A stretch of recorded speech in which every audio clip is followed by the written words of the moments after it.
everyone, welcome to my channel Kea and Caring Family. Welcome to another vlog of Digha ভ্রমণ। আজকে দীঘা ভ্রমণের চতুর্থ দিন এবং আজকেই শেষ দিন। আর এটা হচ্ছে ফার্স্ট পার্ট। তো ফার্স্টেই সকালবেলা উঠে আমরা সবাই রেডি হয়ে গেছিলাম, কারণ 9:30টার সময় হোটেলের চেক আউট টাইম ছিল।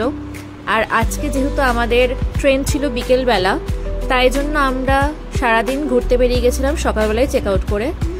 তো ফার্স্টেই রেডি হয়ে গিয়ে আমরা দীঘার সমুদ্রের ধারে চলে গেছিলাম, ডাব খেলাম। একটা কোনো অনুষ্ঠানও হচ্ছিল, তার জন্য প্যান্ডেল করা ছিল। আজকেও ভীষণ ঢেউ, কেউই নামতে পারছে না আমাদের। এবারে আমরা প্রতিদিনই জোয়ার দেখেছি। তো কত ভিড় দেখো সমুদ্রের পাড়ে, কেউ নামতে পারছে না, তাই এখান থেকে বসে বসেই সবাই স্নান করে নিচ্ছে। উত্তাল সমুদ্র, যেটা আগের দিনগুলোতেও ছিল সেম।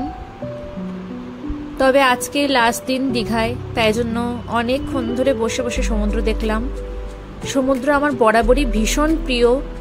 সমুদ্রের ঢেউ, সমুদ্রের ঠান্ডা হাওয়া, এই কলরব আমার ভীষণই ভালো লাগে। স্পেশালি যখন সমুদ্রে পা ডুবিয়ে বসে থাকতে হয়। দেখো দূরে নীল জল আর সামনে বালি, তাই জন্য সমুদ্রের জলটা সামনে খুবই ঘোলা বালির জন্য, আর দূরে পরিষ্কার কারণ ওখানে বালি নেই।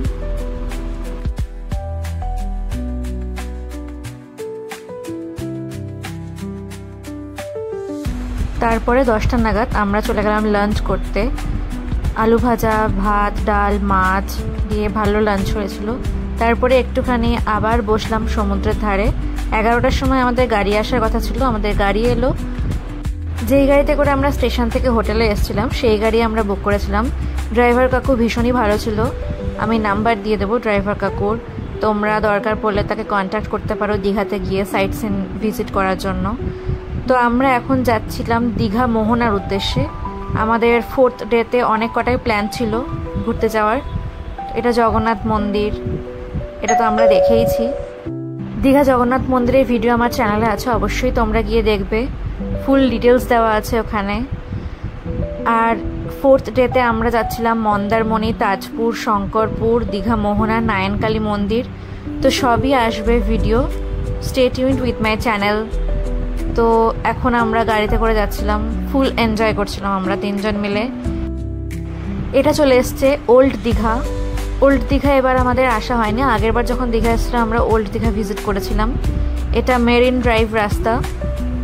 এইখানে যখন আমরা যাচ্ছিলাম মোহনার উদ্দেশ্যে, তখন আশেপাশে অনেক ইন্ডাস্ট্রি ছিল, ওখানে মাছ শুকানো হয়। তো খুব ভীষণ বাজে গন্ধও ছাড়ছিল। এগুলো সব ইলিশ মাছ, একদম টাটকা ফ্রেশ। আর এগুলো সব শুটকি মাছ, বিভিন্ন মাছ শুকিয়ে এরকমভাবে বিক্রি করছে মোহনার ওখানেই। ওখান থেকে এক্সপোর্টও হয় মাছ, ওখানেই মাছ ধরে এসে রাখে। এগুলো হচ্ছে কাঁকড়া, আর এটা হচ্ছে লবস্টার, আর এটা হচ্ছে টাইগার ফিশ। মানে টাইগার দেখো বাঘের মতো দেখতে, তাই জন্য টাইগার সামথিং এটার নাম। আর এই চলে এসেছি দীঘা মোহনায়। দেখো সকালবেলা ট্রলার এগুলো এসে এখানে মাছ নামাচ্ছে, জাল দিয়ে মাছ ধরেছে, দিয়ে এভাবে নাড়িয়ে নাড়িয়ে মাছগুলো নামাচ্ছে ওরা। তো দীঘা মোহনা খুব সুন্দর জায়গা। মোহনা একদিকে হচ্ছে চম্পা নদী, যেখানে ট্রলারগুলো দাঁড়িয়ে আছে সেটা নদী, এটা চম্পা নদী। আর এই দিকে হচ্ছে সমুদ্র। এখানে অনেক মাছের দোকান আছে, শুটকি মাছের দোকান, এমনি মাছের দোকান, তারপর বিভিন্ন ভ্যারাইটিস অফ দোকান আছে ওখানে। যেহেতু এত মাছ চারিদিকে, তাই জন্য এখানে খুবই মাছের আষ্টে গন্ধ। এই রাস্তা দিয়ে সোজা চলে গিয়ে চম্পা নদী আর সমুদ্র, যেখানে দীঘা মোহনা, ওটা দেখতে পাওয়া যাবে।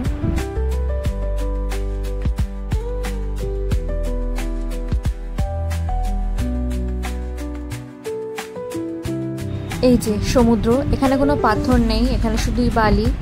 তো এখানেও স্নান করছিল অনেক লোকজনই।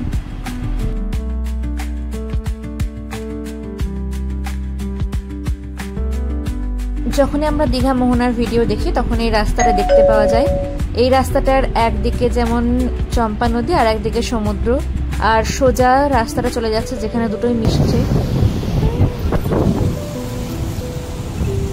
একদিকে নদী, একদিকে সমুদ্র।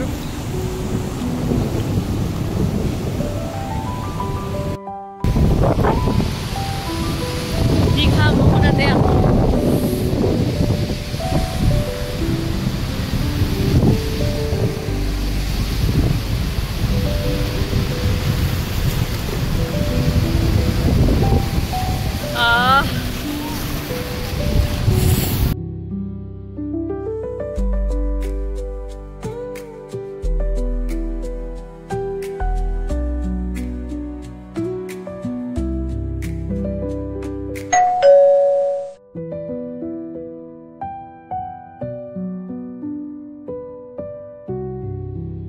এখানে কত পমফ্রেট, ইলিশ মাছ, একদম ফ্রেশ মাছ আসছে সমুদ্র থেকে, আর এখানে বিক্রি হচ্ছে কাঁকড়া, লবস্টার।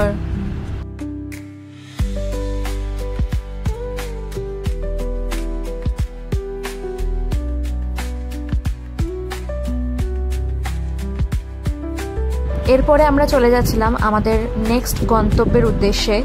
এটা হচ্ছে দীঘা গেট। এটা যখন কলকাতা থেকে আসা হয় বা দীঘা থেকে মন্দারমণি যাওয়ার পথেও এটা পড়বে, দীঘা গেট বলে এটাকে। তো thank you for watching my video. আরও ভিডিও আসছে, এর পার্ট 2, যেখানে মন্দারমণি, তাজপুর, শঙ্করপুরে ভিডিও থাকবে। So stay in touch with my channel. যদি ভালো লেগে থাকে তাহলে অবশ্যই একটি লাইক করে দেবেন। সাবস্ক্রাইব না করা থাকলে অবশ্যই সাবস্ক্রাইব করবেন, সবার সাথে শেয়ার করবেন, আর একটি মিষ্টি কমেন্ট করে দেবেন। So, thank you for watching.